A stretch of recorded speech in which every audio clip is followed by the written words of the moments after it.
Voilà, merci beaucoup amis et fidèles internautes yéen ñi nga xamante ni yéen a ñuy bàyyi xel ci différents sites internet yi nga xamante ni yëpp ñoo fi nekk je suis avec un doyen Pa Assane maa ngi lay ziar bu baax a baax di la jox sa wàccuwaay. bismillahi rahmaani rahim bismillahi rahmaani rahim bismillahi rahmaani rahim asalaamaaleykum wa rahmatullah taala wa barakaatuhu kilifa bu mag bi ñu ngi laa ziar. ñu ngi lay delloo ziar. ba a ngi si jàmm. maa ngi sant bu baax. ba a ngi ne peng. maa ngi ne baax. peng ping pëng. pëng. nuyu na ma la. macha allah nuyu ñi nga àndal ñëpp. waaw. grand du ñàkk bu ñu la gisee ñu waxtaan ak yow ci wàllu actualité politique ndax gis nañ déclaration de politique générale bi nga xamante ni le premier ministre Ousmane Sonko def na ko mu doon loo xamante ni ñu ci bari ci député yi am na ñu d'accord ci li nga xamante ni moom la leen proposé am na ñoo xamante ni d'accorduñu en tant que koo xamante ni Sénégalais dañuy bàyyi xel naka nga ko gisee. non je pense que bu li ñu seetaan démb. On a passé une longue journée, mais elle n'était pas si longue que cela parce que fi ñu jógee moo gën a métti. benn ñaareel bi je pense que tey man même bu ma nekkoon de l'opposition sax dama naan naa voté rek. Le peuple a déjà voté. Le peuple a plébiscité. Le peuple a soutenu. Et maintenant le peuple accompagne et encadre. léegi Sénégalais yi parce que Sénégalais yi léegi dañu nekk ci beneen niveau. kenn mënatu leen nax. kenn mënatu leen def loolu lu deful wala lu ñu warut a def wala léegi Sénégalais yi xam nañ lan lañ bëgg. yeewu nañu. moo tax tout le temps nous on dit tout le temps que le président de la République du Sénégal c'est d'abord le peuple du Sénégal. Ce peuple-là qui a si souffert dund lu metti xam ne aujourd'hui destin am ci loxoom la nekk. nekkatul ci genre benn nit buy ñëw wala ñaar nit léegi ci loxoom la nekk. léegi nag nit ki nga xam ne moo ànd ak ñoom déggoog ñoom ci loolu. mais le peuple daf kaa téye soutenir que et c'est ce qui arrive avec le premier ministre Ousmane Sonko le président Bassirou Diomaye Diakhar Faye loolu mooy réalité bi. Maintenant un bon acteur politique intelligent il s'y accommode nangu ko ba pare nag xool fan la jafe-jafe am mu signaler leen ko. Pas opposé wu.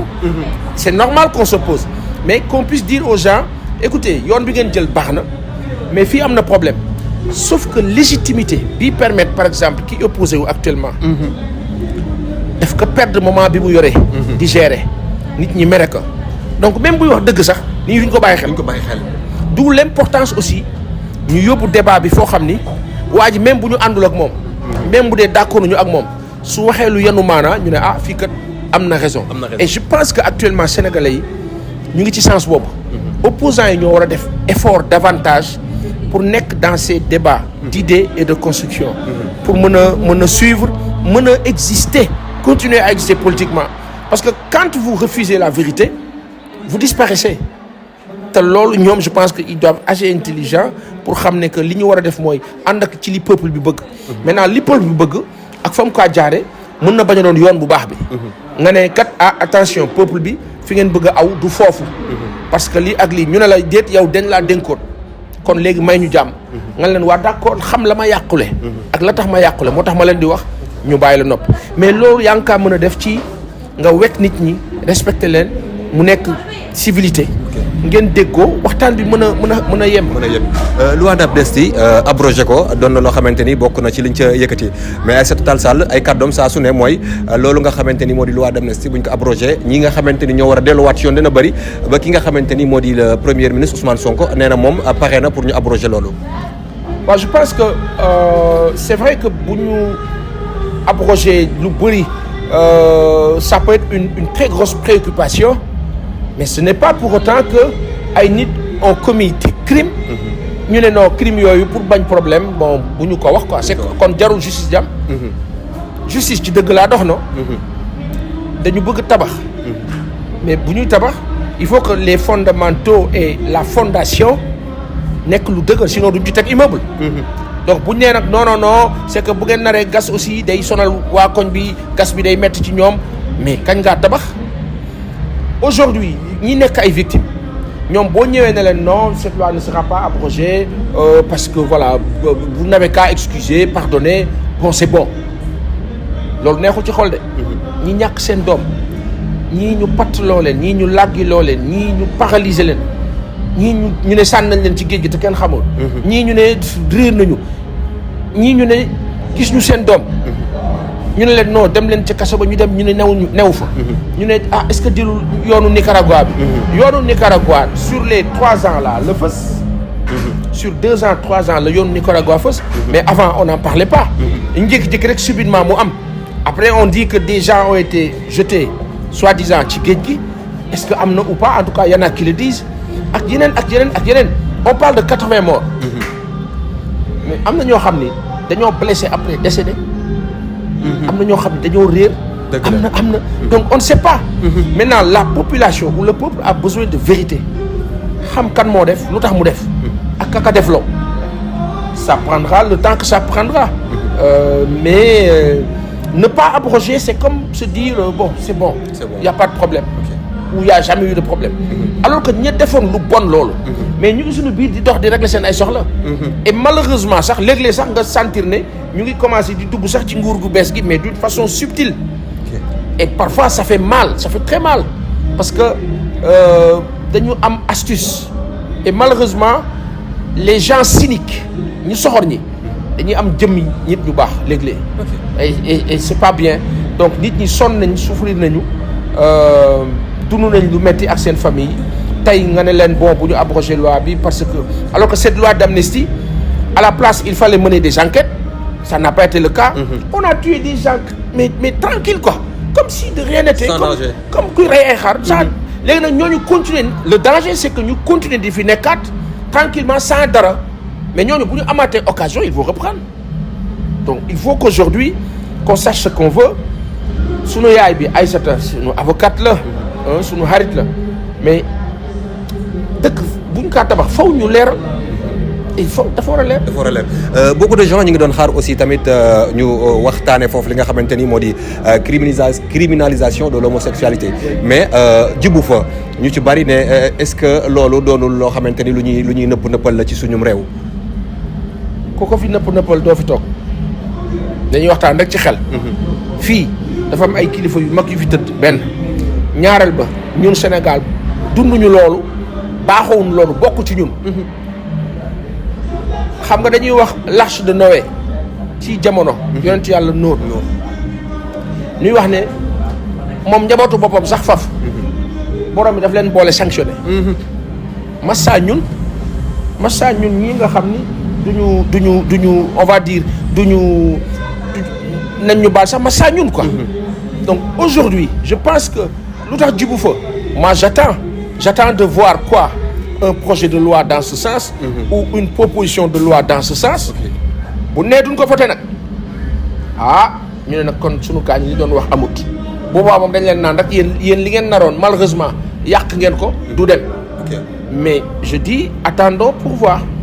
macha allah fi ñuy tëjee mooy Barthélémy Dias gis nañ ko après mu def benn déclaration ne travaux yi nga xamante ni doon na ko def fële ci diwaanu Cité Keur Gorgui équipe bi nga xamante ni ñoo doon def travaux yi dañ leen fa jëlee parce que jaay doole la ko jàppee.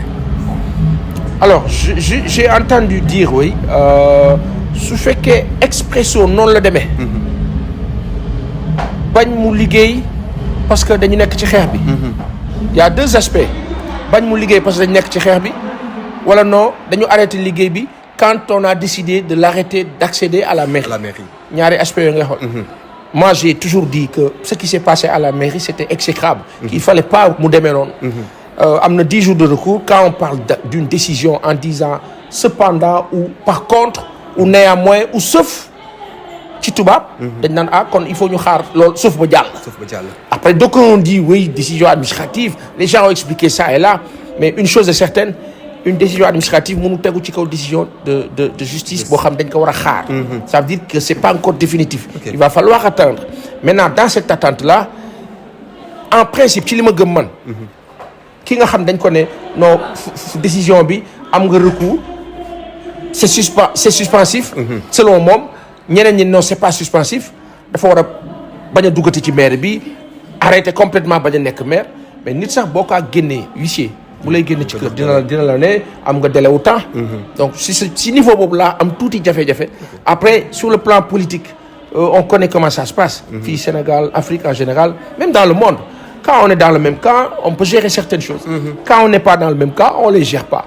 tey jii nii bu ñu nekkee gaayen nga am jafe-jafe sur le plan du droit li ñu naan qui peut le plus peut le moins su fekkee mën naa bàyyi mu sedd fii ki fan. parce que gars la ñu ma bàyyi mu sedd. bu ñu amee problème non ci saa si dama naan sama yoon newu ci. moi c'est comme ça que je comprends les choses. sauf que maintenant je l'ai toujours dit il y a eu la communication de monsieur Diaz.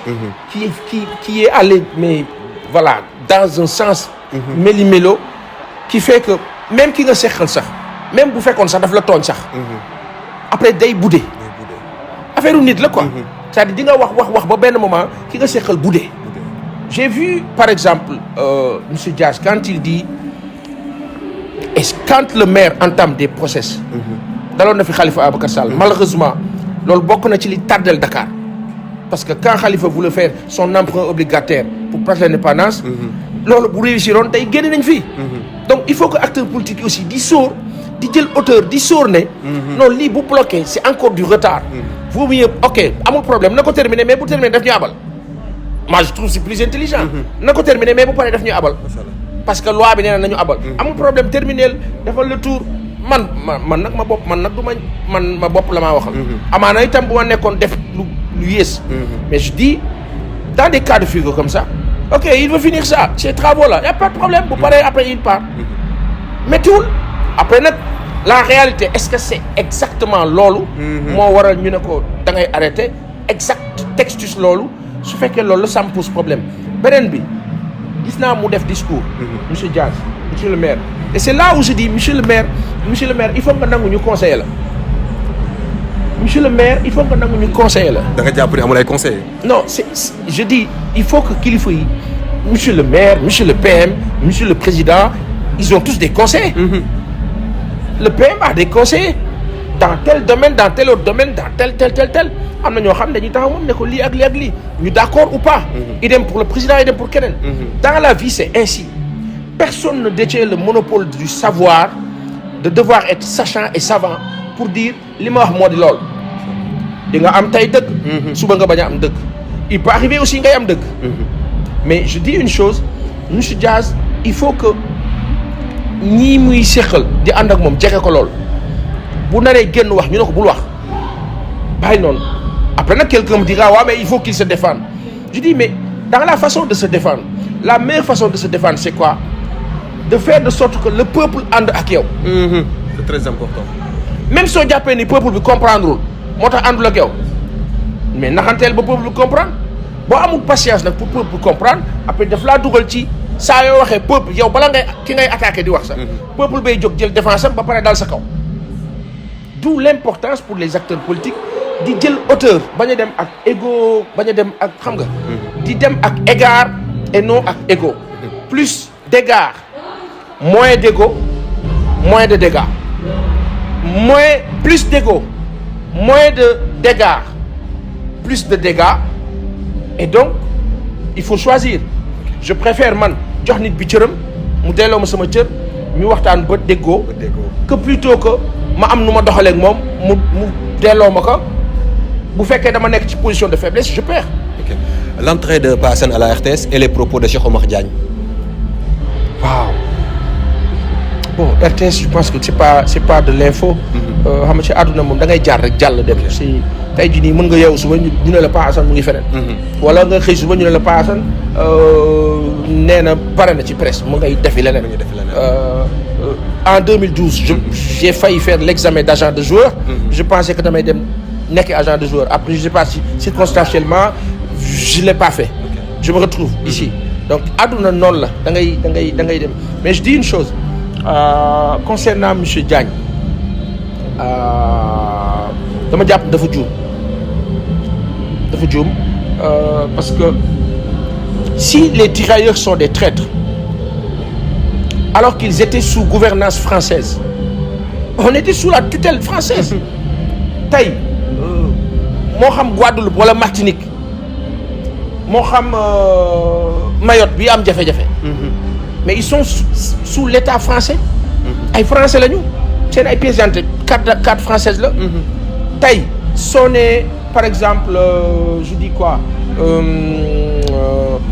nga ne comment je vais l'appeler 1939 45 1914 18 y avait les 4 communes. Ils avaient des cartes d'identité françaises. ñun bu ñu bëggee këyit française bu ñu newoon tey dañu am complexe ne oui il nous faut la nationalité française. Encore que c'est pas parce que les gens sont complexés qu'ils l'ont choisi. am na ñoo xam ne c'est circonstanciel am na ñoo xam ne c'est naturel. sa jabar wala sa jëkkër wala sa doom ça dépend bu ñu soxlaa këyit ñun Nantes la ñuy dem. suñu këyitu maam yaa nga fa ñu jël ñu jox ñu ne bon nationalité française adopté nga mais li ci yéeme mooy tubaab bi dañ lay laaj ndax pare nga pour yow France bi ndax jaral na la sa bakkan. ak leneen ak leneen. y a cet aspect là beneen bi moo di ne bu fekkee nag da nga nekk sous cette loolu choix la maintenant.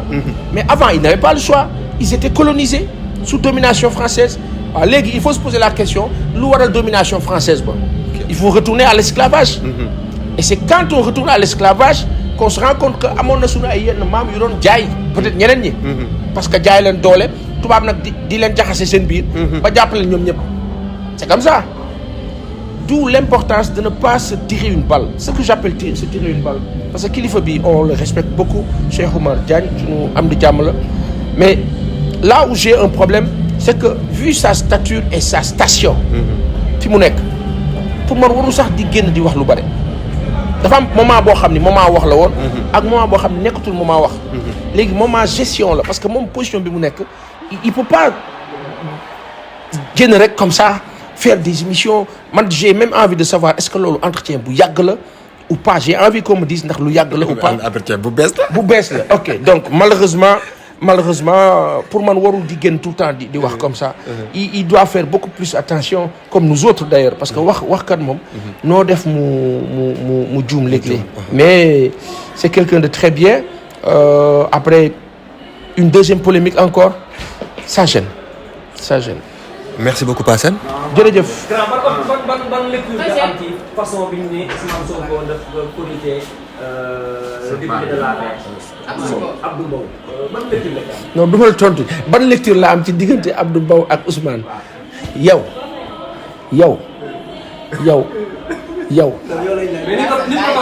non parce que quand je vois Ousmane lui dire yow. J'en ai tellement rigolé. yow. non même pas menace je ne pense pas mu nekk menace ça va dans le sens ci sama gis-gis ba gàtt yow daal nii rek. yow daal lii rek yow daal da nga ne doo bàyyi mukk.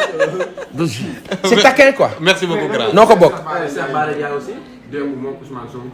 j'ai pas compris. Cheikh Bara Ndiaye. waaw le cas de Tahirou Sarr. waaw dafa toogoon ci télé yi ne Tahirou musul déggante ak téléphone ak Ousmane Sonko. Ousmane Sonko ñoom dëggal loolu assemblée ne woon na Tahirou.